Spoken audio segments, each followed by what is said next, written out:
1,2%. C'est le pourcentage de Japonais qui consomment du cannabis au moins une fois durant leur vie. Et en France, c'est aussi 1,2% des Français qui consomment du cannabis au moins une fois dans la journée.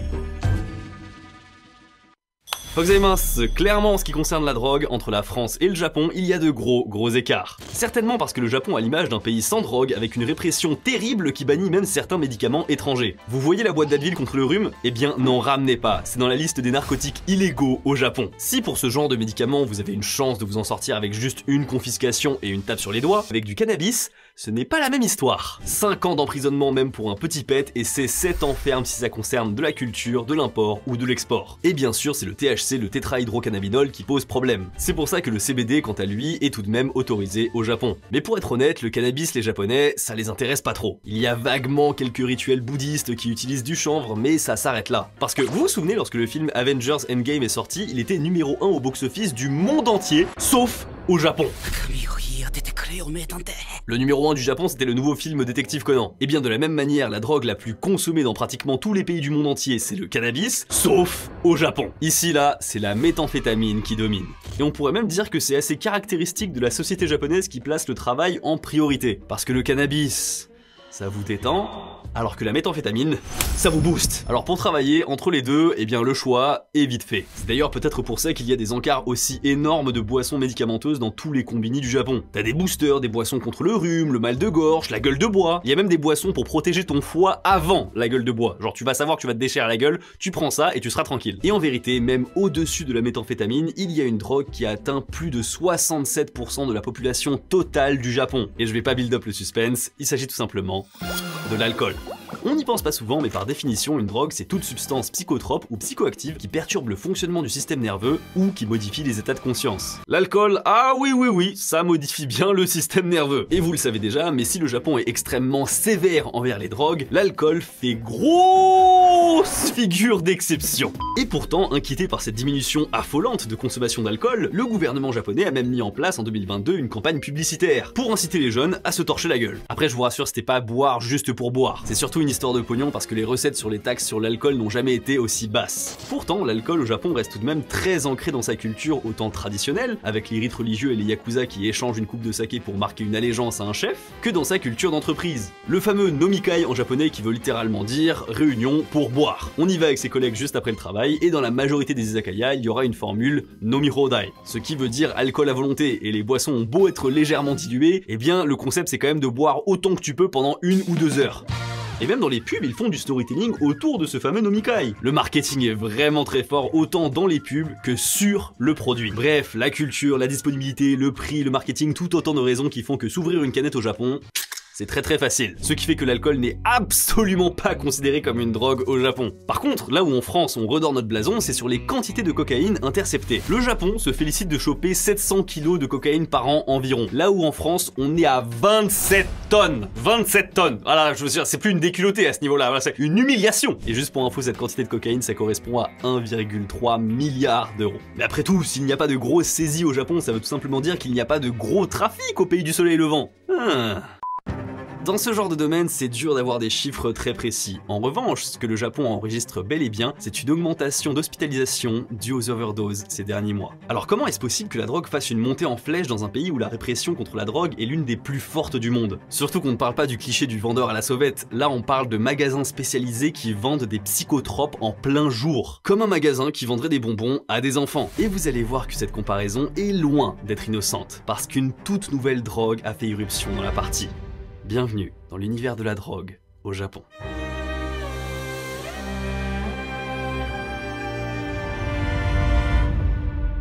Pour cette vidéo, j'ai dû fouiller de fond en comble l'internet japonais et américain pour trouver des réponses. Jamais de choses claires, les sites sont enfouis alors qu'en 2024, c'est quand même très facile de faire un site propre.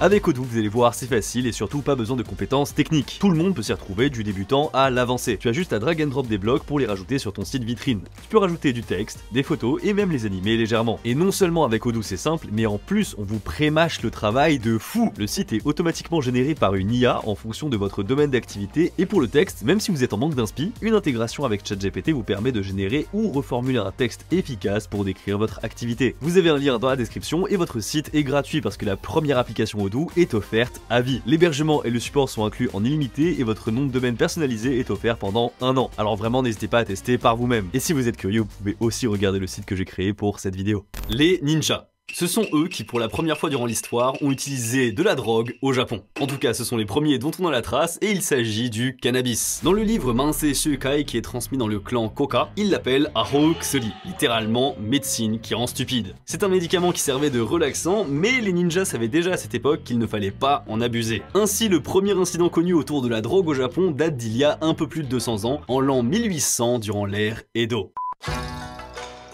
Dans le quartier de Yanaka, dans la ville d'Edo, un des membres du temple se réveille et s'interroge sur l'absence du son de cloche du temple.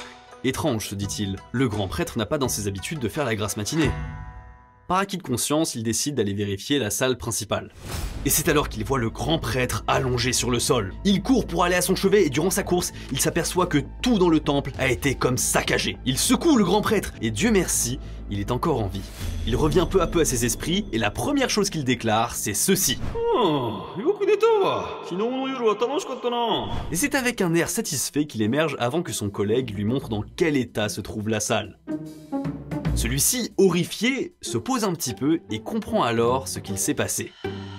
Il raconte qu'hier, le garçon responsable des cuisines a trouvé du chanvre derrière le temple, et en a cuisiné pour tout le monde. Visiblement, à la campagne, le chanvre était très apprécié dans les recettes. Alors le grand prêtre, curieux, l'a laissé faire. Ils ont mangé, ils ont apprécié, et ils ont stoné un max! Effectivement, ça les a fait tellement décoller que tous ceux qui en ont mangé ont saccagé eux-mêmes le temple, déchirant les sutras et brisant le matériel. Une fois le mystère éclairci, le grand prêtre fut effrayé par ces feuilles de chanvre, qui pouvaient si facilement le dévier du droit chemin. Et c'est donc comme ça que l'ère Edo se termine, et on arrive à la restauration du Japon, l'ère Meiji, et tous les regards vont se braquer sur ceci. Ce sont des coquelicots, et lorsqu'il perd ses pétales, à partir des capsules de la fleur, on fait une incision et on peut récupérer le liquide qui en coule. Après seulement quelques manipulations chimiques, on obtient de l'opium. L'opium induit une euphorie, une somnolence et un état hypnotique. On en a des dérivés connus comme la morphine ou la codéine. Et si vous connaissez un petit peu l'histoire de l'opium, vous êtes en train de vous dire « Attends, mais l'opium, c'est pas la Chine ?» Vous avez raison, l'opium c'est une drogue qui a ravagé la Chine. Il y a même eu des guerres entre l'Angleterre et la Chine parce que justement les Anglais ne voulaient pas que les Chinois arrêtent de consommer cette drogue. Ils en ont produit massivement pour inonder les rues chinoises tout en interdisant bien sûr la consommation sur leur territoire.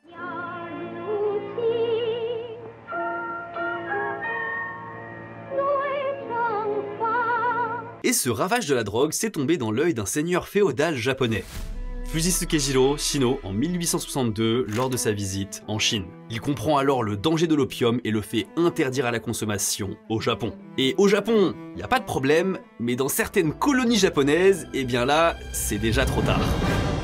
Et ça, particulièrement à Taïwan. Le Japon a récupéré ses terres grâce à la guerre sino-japonaise, et le souci, c'est que là-bas, il y a déjà énormément d'opiumistes. En gros, c'est des toxicos à l'opium. L'opium les rend terriblement accros, et c'est juste des poids pour la société. Et comme c'est très ou plutôt trop compliqué pour le gouvernement japonais de sevrer et soigner ces personnes, eh bien il décide de faire tout l'inverse. Il est décidé de rendre l'opium interdit pour tous, sauf pour les toxicos. Mais alors pourquoi ? Eh bien selon eux, si tous les toxicos meurent d'overdose, eh bien il n'y a plus de problème d'addiction. C'est une façon de voir les choses. Comme d'habitude très pragmatique, ça ressemble un petit peu à ce qu'ils font aujourd'hui avec les isolés de Sanya et les bidonvilles japonais. Mais convaincu par cette méthode, le Japon s'est mis à produire énormément d'opium, notamment un certain monsieur Nitan Osasama. Il cultive lui-même et enseigne aux autres comment cultiver le pavot jusqu'à ce qu'on l'appelle le roi de l'opium. Lui ne voulait faire de l'opium que pour cette unique génération de toxicos et justement libérer l'Asie de cette addiction. Mais le gouvernement japonais, en voyant la production et l'argent facile généré par ces cultures, décide au début du XXe siècle de trahir les bonnes intentions du roi de l'opium. Il déverse de l'opium dans tout le Manchukuo.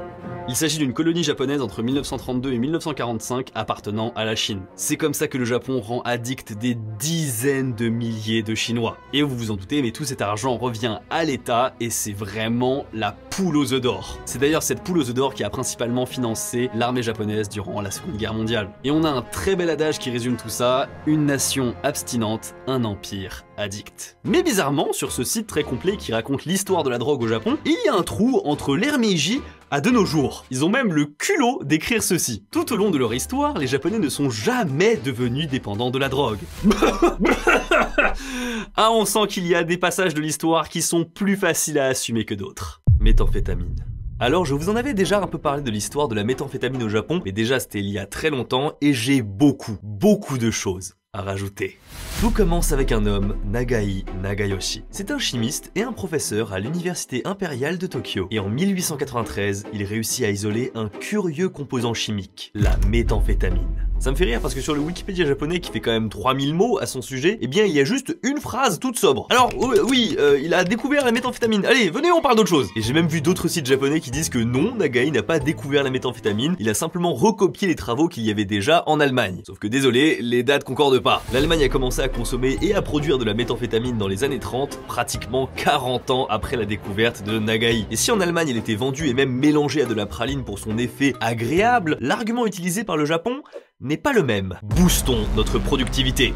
Donc c'est parti, dans les années 40, le Japon va en balancer à toute son armée, que ça soit les pilotes, les armuriers, les gardes de nuit, vraiment tout le monde. Et je ne crois pas si bien dire parce qu'en temps de guerre, c'est tout le pays qui doit participer à l'effort de guerre. Donc pour booster la productivité de tout un pays, on souhaite mettre tous les Japonais sous méthamphétamine. Et donc c'est parti pour des campagnes de pub lancées partout dans le Japon. Et vous voyez ce mot qui revient à chaque fois sur les affiches? Eh bien c'est le nom officiel donné au produit miracle, le Hiropon. C'est une toute petite boîte comme ça où à l'intérieur il y a une fiole et dans la fiole vous avez soit des pilules ou alors du liquide qu'il faut s'injecter. Une fois dans le corps, en très peu de temps on va sentir les effets stimulants dans le système nerveux. Et pourtant, ça ne va pas empêcher le Japon de perdre la guerre.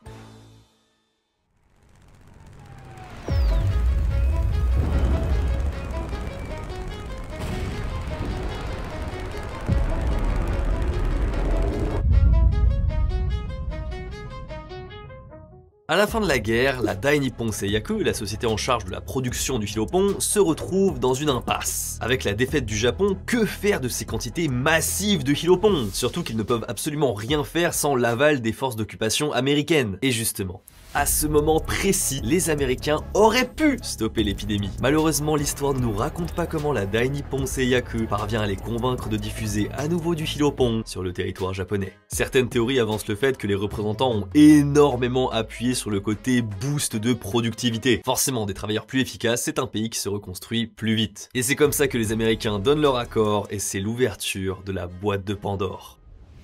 Imaginez, vous êtes au Japon, vous marchez tranquillement dans la rue comme ça et vous avez un petit coup de barre. Du coup, vous repérez la première pharmacie du coin, vous rentrez et vous vous dites j'ai besoin d'un bon coup de fouet, donc vous prenez de la Crystal Meth. Eh bien cette description c'est littéralement le Japon il y a un peu moins de 80 ans. Le Hiropon vide la tête et donne du tonus au corps. C'est ce qu'on peut lire sur des affiches de publicité et je vous laisse imaginer dans quel état se sont retrouvés les Japonais. Je rappelle que la méthamphétamine provoque une hypertension artérielle, une intense stimulation du système nerveux, doublée d'une addiction dévastatrice. À la fin des années 40, c'est déjà 5% de la jeunesse japonaise qui est dans un état critique d'addiction forte. Et le fait que ça soit une population jeune, c'est très dangereux. Parce que si c'était des personnes âgées, on peut attendre quelques années et le problème se résout de lui-même. Mais quand ce sont des jeunes, le gouvernement doit énormément investir pour les réhabiliter. Et donc en voyant ce problème qui commence à gonfler, il est grand temps pour le gouvernement japonais de faire machine arrière. En 1951, le gouvernement japonais sent bien que la situation commence à devenir hors de contrôle. Le nombre d'addicts ne fait qu'augmenter d'année en année. Et stopper le Hiropon et rendre la méthamphétamine illégale, c'est pas la partie la plus compliquée. Les deux plus gros défis, c'est cela. Comment accompagner les consommateurs dans leur sevrage et comment rester crédible auprès de la population lorsqu'il y a quelques années encore, on faisait la promotion de ce produit. L'interdiction du Hiropon est déclarée et des centres de réhabilitation sont aménagés. Le gouvernement placarde en masse des affiches anti-Hiropon un peu partout dans les grandes villes. Il fait même exploser le budget en commandant des films, des pamphlets, des séances photos, des dessins. Vraiment tout est bon pour écarter les Japonais de la méthamphétamine. C'est vous dire à quel point le Hiropon était beaucoup trop présent dans le quotidien des Japonais. Mais forcément, comme je vous l'ai dit, lorsque tu diabolises quelque chose que tu vendais à tour de bras il y a seulement 5 ans, ça fait tâche. L'image publique du gouvernement en prend un coup. Résultat, il y a un business crapuleux et juteux à se faire autour de la meth dont le gouvernement ne veut plus. Donc qui va venir au secours des millions d'addicts au Hiropon? Les Yakuza.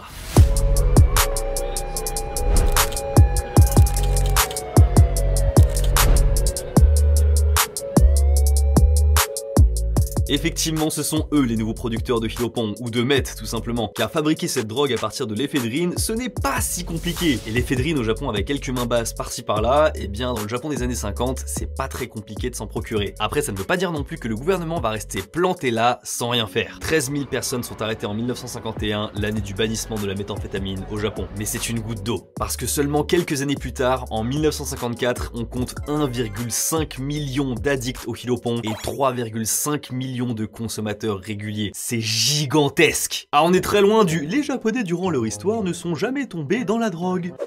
Ah bon? Bon, vous voyez que pour le gouvernement, on est dans une situation extrêmement critique. Mais heureusement, la solution pour diaboliser le Hilopon va tomber sous le nez du gouvernement. Les crimes liés à la méthamphétamine se multiplient. Par exemple, au printemps 1954, un jeune homme de 19 ans kidnappe une gamine de 7 ans dans les toilettes de son école avant de la tuer. Il a été retrouvé avec 500 fioles de Hilopon vides chez lui. Un mois plus tard, un jeune homme a poignardé une femme au hasard dans la rue. Il s'est livré de lui-même à la police en disant qu'il était addict au Hilopon. Quelques semaines plus tard, à Osaka, un jeune japonais de 21 ans, voyant 3 enfants jouer près du canal, décide de les pousser. Ils mourront noyés, et pareil, le criminel était addict au Hilopon. Bon, clairement, on a 2 points communs dans toutes ces affaires. Le premier, c'est que ce sont tous des personnes assez jeunes qui ont été victimes de la seconde vague de la campagne Hilopon après la Seconde Guerre mondiale. Et le second point commun, c'est tout simplement le Hilopon lui-même. Est-ce que ces faits ne sont pas transformés pour accuser le Hilopon de toutes parts ? Probablement que oui. Car à cette période, le gouvernement va appuyer auprès des gros journaux tels que le Yomiuri Shimbun pour bien mettre en avant les crimes qui sont liés à la méthamphétamine. C'est sûrement le Hilopon qui m'a fait faire ça. C'est le genre de témoignage de criminels qu'on peut lire très fréquemment dans les journaux des années 50 au Japon. 70% des crimes de cette année sont liés au Hilopon. Et ça, c'est les gros titres des journaux des années 50. Et fatalement, à force de matraquer ça dans tous les journaux que à l'époque beaucoup de Japonais lisent forcément, eh bien l'opinion populaire va être totalement recentrée uniquement sur l'affaire du Hilopon. À tel point que... nouveau problème. La population est en colère. Le matraquage médiatique et la campagne anti-Hilopon ont trop fonctionné. Et quand le peuple est en colère, il réclame un coupable. Et bien sûr, le coupable, c'est le gouvernement japonais qui a laissé le Hilopon bien trop longtemps après la Seconde Guerre mondiale. Sauf que le gouvernement, ça peut pas arriver et dire « Ah, j'avoue qu'en ce moment, s'il y a beaucoup de crimes et que vos enfants sont addicts à la meth, c'est notre faute. » Ce serait très sincère et très original, mais ce n'est pas réaliste. Mais alors, que faire? Qui accuser? Les Yakuza? Très mauvaise idée, ils sont en pleine progression et ils ont trop l'opinion populaire de leur côté. Surtout dans les campagnes où ils se sont chargés eux-mêmes de l'approvisionnement en nourriture lorsqu'il était déficient. Vraiment, il faut s'imaginer que c'est la panique totale dans les hautes sphères nippones jusqu'à ce que... miracle, un coupable idéal apparaît. Automne 1954, ambiance solennelle. La police métropolitaine japonaise rend son compte-rendu sur la présence du Hilopon dans les affaires criminelles. Et il est déclaré que 70% des 242 ateliers clandestins de production du Hilopon qui ont été démantelés appartenaient à des gangs composés de résidents coréens. Alléluia! Et en plus, ils estiment qu'il y a entre 2000 et 3000 résidents coréens au Japon qui produisent exclusivement de la méthamphétamine. Oh là, on en remet une couche. Bon, je pense que vous l'avez compris, mais pour le gouvernement japonais, ce genre de news, c'est vraiment du pain béni, c'est du caviar pour eux. Et forcément, première question que vous allez me poser, c'est est-ce que ces chiffres de la police ont été truqués? Eh bien en fait, il semblerait que non. Parce que l'éphédrine nécessaire à la création de la meth et donc du Hilopon, eh bien elle vient le plus souvent de Corée. Donc naturellement, ce sont les résidents coréens au Japon qui gèrent l'approvisionnement des cartels. Alors que pourtant, ce sont quand même les Yakuza japonais qui gèrent la vente et la distribution aux clients. Mais ça, le gouvernement, ça les intéresse pas. Non, ça c'est pas grave. Et maintenant, vous comprenez que c'est d'ici que le racisme anti-coréen prend ses racines les plus récentes au Japon. Les Coréens sont déportés, persécutés et rejetés par la population japonaise. Mais c'est pas ça qui va régler les vrais problèmes, parce que les vrais problèmes, c'est les 400 000 Japonais qui sont considérés comme étant fous ou inaptes mentalement. Et dans les hôpitaux et les prisons, c'est plein à craquer de toxicos en manque. Et elles sont accompagnées de photos macabres dans les journaux japonais. Et à côté de ça, on peut lire des articles qui décrivent à la perfection les raids de la police japonaise sur les cartels coréens. Et après cette véritable propagande anti-Hilopon du gouvernement appuyée par les médias et menée par la police, enfin, le Hilopon perd du terrain. C'est une victoire qui aura coûté un sacrifice notable, c'est-à-dire l'image des étrangers au Japon et particulièrement des Coréens. Depuis les années 50, on en est où maintenant sur la méthamphétamine? Eh bien on a eu une belle accalmie dans les années 60 avant de repartir à la hausse dans les années 70. Parce qu'à cette époque, par un hasard assez catastrophique, bon nombre de membres de gangs sont libérés de prison. Cette fois-ci les médias en parlent beaucoup moins et le gouvernement essaie de faire passer ça sous le tapis. Pourtant selon les chiffres, la situation n'aurait pas drastiquement changé par rapport au pic de consommation durant la crise de Kilopong. C'est juste que les consommateurs sont devenus plus discrets. Ceux qui avaient 20 ans dans les années 50 ont pris de l'âge et savent se faire moins remarquer. Ce qui fait qu'en avançant même jusqu'en 1999, la police japonaise estimait qu'il y avait entre 400 000 et 500 000 consommateurs réguliers de méthamphétamine au Japon. Même si bon, les sondages étrangers étaient plus autour de 1 million. Voilà. Mais alors aujourd'hui, concernant la drogue au Japon, on en est où? Eh bien en apparence, comme je vous l'ai dit en début de cette vidéo, tout va bien, en apparence. Les anciens consommateurs de meth des années 70 sont pratiquement tous déjà décédés et le Japon connaît une réputation exemplaire de pays quasi sans drogue. Mais en septembre 2023 s'est tenue une réunion exceptionnelle du ministère de la Santé japonais. Parce qu'un phénomène qu'ils considéraient comme étant mort et enterré et même oublié depuis longtemps refait surface. La consommation de drogue par les jeunes. Et pas n'importe quel jeune. La drogue des Toyoko Kids. La drogue s'attaque toujours en premier aux personnes qui sont en détresse psychologique, et c'est donc tout naturellement qu'on va reparler des Toyoko Kids. Ce sont les enfants SDF prisonniers de la place Toyoko, et pour ceux qui n'ont pas toutes les explications, je vous renvoie vers cette vidéo. Quoi qu'il en soit, ces derniers mois, lorsque des associations ont observé la place Toyoko, ils ont remarqué un phénomène nouveau et assez inquiétant. Les ados de ce quartier, le soir, se retrouvent avec la bouche et la langue bleues.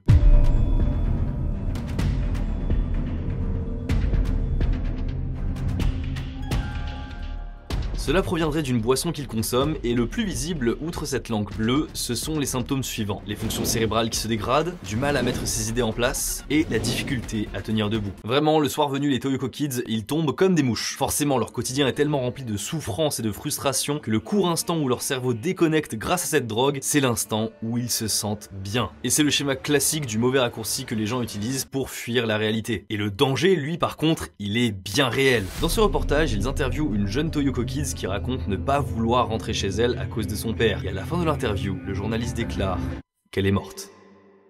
こう語っていた少女が亡くなりました。オーリーズによりますと、6月、埼玉県内で死亡したということです。Wow. C'est brusque. C'est probablement des suites d'une overdose et sa copine explique qu'elle était complètement accro au produit. Et elle en consommait même dans le métro au point où elle n'arrivait plus à communiquer correctement avec elle, même en temps normal. Encore et encore, sa copine lui disait d'arrêter, mais même pendant ce genre de discussion, elle continuait à boire le produit. Et donc elle faisait fréquemment des overdoses qui se dit dans l'argot japonais « Pakichao ». Et c'est très imagé parce que paki, en fait, c'est une onomatopée qui veut dire briser, comme on brise une allumette. Mais alors vous allez me dire, comment ça se fait que des associations ou le gouvernement japonais n'interviennent pas immédiatement? Il faut que ces jeunes se fassent arrêter et aider au plus vite. En plus, c'est pas compliqué de les repérer, il suffit de prendre toutes les personnes qui ont une bouche et une langue bleue. Alors pour comprendre pourquoi il ne se passe rien autour de cette drogue, je vous propose de vous l'expliquer en vous expliquant comment moi-même j'ai pu m'en procurer. Kiken Drug. Si j'ai pu m'en procurer, et facilement en plus, eh bien c'est parce qu'au Japon, cette drogue, elle est légale. Enfin, plutôt que de dire elle est légale, c'est plutôt qu'elle n'est pas illégale. Parce que vous vous souvenez du Japon qui a besoin de textes outrageusement précis pour condamner ou non quelque chose? Eh bien, une fois de plus, ça se retourne contre eux. Parce que non seulement les nouvelles drogues, comme par définition le gouvernement ne les connaît pas encore, ce n'est pas possible de les interdire. Mais en allant encore plus loin, ils ne peuvent pas bannir ce qui a déjà été approuvé. Parce que cette drogue des Toyoko Kids, il s'agit en vérité de médicaments contre le rhume. Ah oui, je vous ai fait peur, mais ouais, vraiment, ce sont juste des médicaments contre le rhume et contre le mal de gorge aussi. D'ailleurs, pour cela, même pas besoin d'ordonnance. Et justement, c'est ce qu'on appelle en japonais des shirin-yaku et c'est là tout le cœur du problème. Comme ce sont des médicaments sans ordonnance, c'est impossible de réguler ou de tracer les ventes. N'importe qui peut en acheter et surtout en n'importe quelle quantité. Et oui, je parle de quantité parce qu'effectivement, si vous en prenez 3 ou 4, vous aurez que des effets indésirables. Et comme on vous le dit si bien sur les notices, tout est une question de dosage. 80 pilules d'un coup, c'est monstrueux. Et plutôt que d'avaler autant de cachets, ils font fondre ces médicaments contre le rhume dans une boisson alcoolisée. Alcool et médicaments faisant dans leur corps d'ado un cocktail mortel. Et parfois, c'est tristement l'effet recherché. C'est effrayant de voir comment ces adolescentes parlent de se donner la mort aussi facilement et légèrement. Un peu après, durant l'interview, cette ado parle de sevrage, en disant qu'elle essaie de diminuer de 80 à 40, puis de 40 à 20 doses. C'est vraiment une addiction, c'est pour ça que ça a beau être des médicaments contre le rhume, je parle littéralement de drogue, vraiment. Et d'ailleurs, même pour augmenter les effets, certains Toyoko Kids arrivent à se procurer des médicaments avec ordonnance. Donc dans le coin de Toyoko, il y a littéralement des dealers de médicaments sous ordonnance, qu'ils ont justement sans ordonnance. En bref, vous avez compris. Et en fait, techniquement, même les médicaments sans ordonnance, ils sont censés être limités à une boîte par personne. Pourtant, comme par hasard, certaines pharmacies autour de Toyoko ne respectent pas cette règle. Et c'est pas surprenant, comme je l'avais dit, c'est tout un écosystème qui s'est monté autour des Toyoko Kids. Donc tout ce qui peut les rendre plus dépensiers et plus dépendants ne leur sera pas interdit. Avec cette génération de Toyoko Kids, j'ai l'impression que tristement l'histoire se répète comme ce qui s'est passé avec le Hilopon. Combattre la toxicomanie, c'est très difficile et très coûteux pour un pays. Les infrastructures sont lourdes et les chances d'être parfaitement réhabilitées ne sont pas énormes. Surtout que les Japonais stigmatisent énormément la drogue, que ça soit chez l'individu ou même chez les stars. Il y a vraiment aucun oubli, aucun pardon. Par exemple, Erika Sawajiri, une actrice qui a été saisie avec de la MDMA, a vu sa carrière détruite en plein vol, ou encore Saya Takagi qui a connu le même sort. Et autant je condamne souvent l'hypocrisie des Japonais par rapport à la pression qu'ils mettent sur des stars ou des idoles, autant là, je comprends un peu. C'est un délit, c'est illégal, et donc je comprends que le public lui tourne le dos. Et d'ailleurs, je pense que cette stigmatisation des Japonais envers la drogue, c'est exactement la raison pour laquelle j'ai eu énormément de mal à trouver des informations sur le Hilopon. Globalement, l'existence du Hilopon, on arrive à la savoir, mais ce qui s'est passé réellement, ça a été extrêmement dur de trouver. On sent clairement que le Japon n'assume pas son ancien amour pour la méthamphétamine. Merci beaucoup d'avoir regardé cette vidéo. Ouah, franchement, je vous le dis, je suis fier de cette vidéo. Ça y a eu un travail monstrueux dessus. Vraiment, n'hésitez pas plus que jamais à lâcher un pouce bleu et à la partager cette vidéo, vraiment, et à vous abonner aussi. Ouah, on a bossé. Merci aussi au document de Jeffrey Alexander sur le Hilopon qui m'a beaucoup aidé. Et moi, je vous dis à la prochaine. Tchuss.